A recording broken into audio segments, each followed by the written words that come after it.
चोरी भी और सीनाजोरी भी, क्योंकि कोतो सैयाँ भय कोतवाल तो फिर डर काहे का।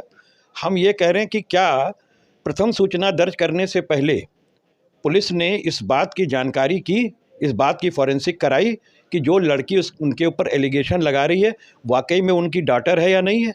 क्या डीएनए फिंगरप्रिंटिंग कराई गई? अगर ये अगेंस्ट आता तब आप मुकदमा दर्ज कर सकते थे। तो हमें लगता है कि चूँकि भाई भारतीय जनता पार्टी से जुड़ा मामला है, रवि किशन गोरखपुर के सांसद हैं, तो इसके प्रेशर में पुलिस काम कर रही है। तो भाई देखिए, चोर की दाढ़ी में जो तिनका होता है, जो कहावत है, वो चरितार्थ होते हुए नज़र आ रही है। पार्टी ने पूर्वांचल को शेरनी दी है, शेरनी दहाड़ेगी। ये बात ठीक है कि उनकी तबीयत खराब हो गई थी। नमस्कार दोस्तों, मैं हूं संजय कुमार और आप देख रहे हैं पहल 24। 2024 का लोकसभा चुनाव अब नज़दीक आ चुका है और रोप और प्रत्यारोप के दौर जारी है। इस समय हमारे साथ कपिल श्रीवास्तव जी हैं, जो राष्ट्रीय प्रवक्ता समाजवादी पार्टी के हैं। आइए इनसे हम बात करते हैं। सर, और सोशल मीडिया पे एक वीडियो वायरल हो रहा है जिसमें एक लड़की और एक औरत जो है वो रवि किशन की पत्नी बता रही है, जो लड़की है उनकी बिटिया बता रही है।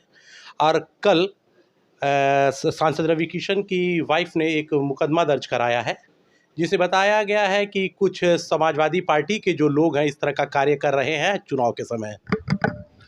देखिए, सबसे बड़ी दिक्कत इस बात की है कि हर बात का समाजवादी पार्टी से जोड़ना ठीक नहीं है। अगर कोई लड़की या कोई औरत इस बात को कह रही है कि वो उनकी पुत्री है, वो उनकी पत्नी है, तो इस बात की तो सरकार को पहले जांच करानी चाहिए कि ये हकीकत भी है कि नहीं है। समाजवादी पार्टी पर आरोप लगा के आप बच नहीं सकते हैं, और ये समाजवादी पार्टी का इससे कोई लेना लादना नहीं है। इसको तो रविशंकर जी को जवाब देना चाहिए, रविशंकर शुक्ला जी को। रवि किशन शुक्ला जी इसका जवाब दें। जो उन पर आरोप, जिस बच्ची ने उनको अपना पिता बताया है, उनको जवाब देना चाहिए, तो वो क्यों चुप हैं? और रह गई प्रथम सूचना रिपोर्ट अंकित करने की बात, तो इस पे तो यही कहा जा सकता है कि चोरी भी और सीनाजोरी भी, क्योंकि सैयाँ भय कोतवाल तो फिर डर काहे का। हम ये कह रहे हैं कि क्या प्रथम सूचना दर्ज करने से पहले पुलिस ने इस बात की जानकारी की, इस बात की फॉरेंसिक कराई कि जो लड़की उनके ऊपर एलिगेशन लगा रही है वाकई में उनकी डॉटर है या नहीं है? क्या डीएनए फिंगरप्रिंटिंग कराई गई? अगर ये अगेंस्ट आता तब आप मुकदमा दर्ज कर सकते थे। तो हमें लगता है कि चूँकि भाई भारतीय जनता पार्टी से जुड़ा मामला है, रवि किशन गोरखपुर के सांसद हैं, तो इसके प्रेशर में पुलिस काम कर रही है और गैर विधिक तरीके से उन्होंने प्रथम सूचना रिपोर्ट अंकित की है।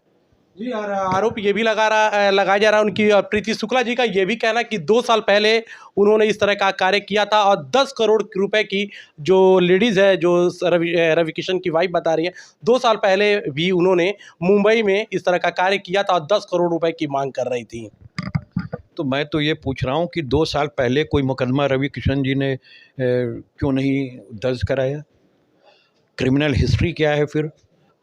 अगर आप इस बात को कह रहे हैं कि 2 साल पहले इस तरीके की चीज़ें थीं, देखिए ये कतई पारिवारिक मसला है और हम ये समझते हैं कि इसको परिवार में बैठ कर के इन्हें समझ बूझ लेना चाहिए, क्योंकि आप जनता के बीच में इसको लेकर के आ रहे हैं, या आपकी जो भी आरोप लगा रही हैं वो कोई समाजवादी पार्टी या किसी कांग्रेस या किसी अन्य पार्टी के मेंबर नहीं है।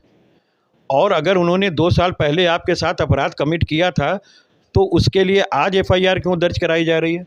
2 साल पहले क्यों नहीं दर्ज कराई गई? तो भाई देखिए, चोर की दाढ़ी में जो तिनका होता है, जो कहावत है, वो चरितार्थ होते हुए नज़र आ रही है। जी, काजल निषाद यहाँ की प्रत्याशी हैं और उनका तबीयत क्या और कई लोगों का मतलब समाजवादी पार्टियों के कहना है कि अब एक नए कैंडिडेट यहाँ पे आएंगे। इसके बारे में आपकी क्या राय है? नहीं, काजल निषाद जी, उत्तर प्रदेश में हमारी समाजवादी पार्टी ने पूर्वांचल को शेरनी दी है, शेरनी दहाड़ेगी। ये बात ठीक है कि उनकी तबीयत खराब हो गई थी, उनकी चिकित्सा चल रही थी, लेकिन जो टिकट जैसे है फ़िलहाल वैसे ही है और वो बहुत जल्द आप लोगों के बीच चुनाव प्रचार और प्रसार करते हुए नज़र आएंगे। अभी एक समाजवादी पार्टी के एक वरिष्ठ नेता हैं और एक चैनल पे मैंने वर्जन देखा, उनका कहने का मतलब है कि वो धारावाहिक से जुड़ी, तो इस तरह का स्टंट वो करती रहती हैं और जिस तरह जिनका तबीयत खराब हुआ। देखिए, अब इस बात पे हम क्या कह सकते हैं? मैं सिर्फ इतना कह सकता हूँ कि क्या मेडिकल बुलेटिन मेदांता का झूठ बोल रहा है, या गोरखपुर में जहाँ वजाहत करम से आपके यहाँ उनका चिकित्सा चल रही थी, क्या वो हॉस्पिटल झूठ बोल रहा है? तो ये बहुत छोटी चीज़ें हैं, इसको इस तरीके से नहीं कहना चाहिए। क्या लगता है कि और अभी वो जनसंपर्क में नहीं है, और क्या समाजवादी पार्टी के जो लोग हैं कन्वेंशन के लिए निकल रहे हैं, और क्या लगता है इस जो इसको बोला जाता है कि सीएम यहाँ पे 5 बार यहाँ से सांसद रहे, तो काजल निषाद क्या इसमें यहाँ पे जीत हासिल कर पाएंगे? इसमें कहीं दो राय नहीं है। उत्तर प्रदेश में अगर सबसे पहली लिस्ट किसी ने जारी की थी तो वो समाजवादी पार्टी ने की थी, और उसमें काजल निषाद गोरखपुर से उम्मीदवार हुई थी। उन्होंने उसी समय से अपना जो है वो प्रचार प्रसार शुरू किया था। हकीकत ये है कि जब वो कंपियरगंज से उन्होंने विधानसभा का चुनाव लड़ा, फिर उसके बाद नगर निगम में मेयर का चुनाव लड़ा, जिस कांटे की टक्कर उन्होंने दी और जितनी बेईमानी उनके विरुद्ध की गई वो जनता के बीच है। और वो लगातार मुसलसल जब से कंपियरगंज का विधानसभा का चुनाव हुआ तब से वो चुनाव प्रचार में मसरूफ़ है। और आपने देखा होगा कि योगी जी जहाँ भी उनका बुलडोज़र जो है गैर कानूनी तरीके से जाता है, वहाँ पर निश्चित तौर पे काजल निषाद खड़ी मिलती हैं, अपने सीने पे बुलडोज़र लेती हैं। तो जनता के बीच वो काफ़ी लोकप्रिय हैं, और इस तरह की स्टंटबाजी की ज़रूरत उनको नहीं है। उन्होंने अपने नेतृत्व से इस बात को दर्शाया है कि वो उत्तर प्रदेश में गोरखपुर लोकसभा में अच्छे रूप से प्रतिनिधित्व देश की जनता और प्रदेश की जनता और हमारे गोरखपुर की जनता का कर सकती है। सर, ये निषाद बाहुल्य क्षेत्र माना जाता है और काजल निषाद एक निषाद है, लेकिन वो कई जगह पहले वैसे तो कहती है मैं निषाद हूँ, और कई जगह ऐसे जगह पे जाती हैं जहाँ पे वो कहती हैं कि मैं ब्राह्मण हूँ और ब्राह्मणों को चला जा रहा है। नहीं, क्या ऐसी कोई पब्लिक डोमेन में बातें आपके पास रिकॉर्ड पर हैं? और यदि नहीं है तो इसका प्रश्न ही बेमायने है, क्योंकि देखिए विरोधी पता नहीं क्या क्या कब क्या क्या कह देते हैं।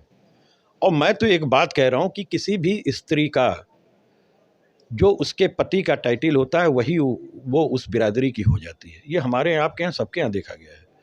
तो हम तो सीधी बात कह रहे हैं कि अगर वो किसी तबके के लिए विशेष भावना रखती हैं इसलिए कि वो तबका आज भी अपलिफ्टमेंट के लिए मोहताज है, तो हम सारे लोगों को इस दृष्टि से भी देखनी चाहिए।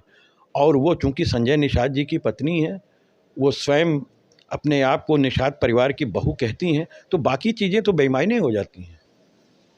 तो आप देख सकते थे ये समाजवादी पार्टी के राष्ट्रीय प्रवक्ता कपिल श्रीवास्तव थे, जो रवि किशन के बारे में इन्होंने बताया कि अगर जो आरोप लगे हैं तो पहले फॉरेंसिक टीम, फिंगरप्रिंट्स इस तरह की पहले जांच करनी चाहिए। और वहीं काजल निषाद ने कहा कि वो गोरखपुर की शेरनी है। L24 के लिए संजय कुमार, गोरखपुर।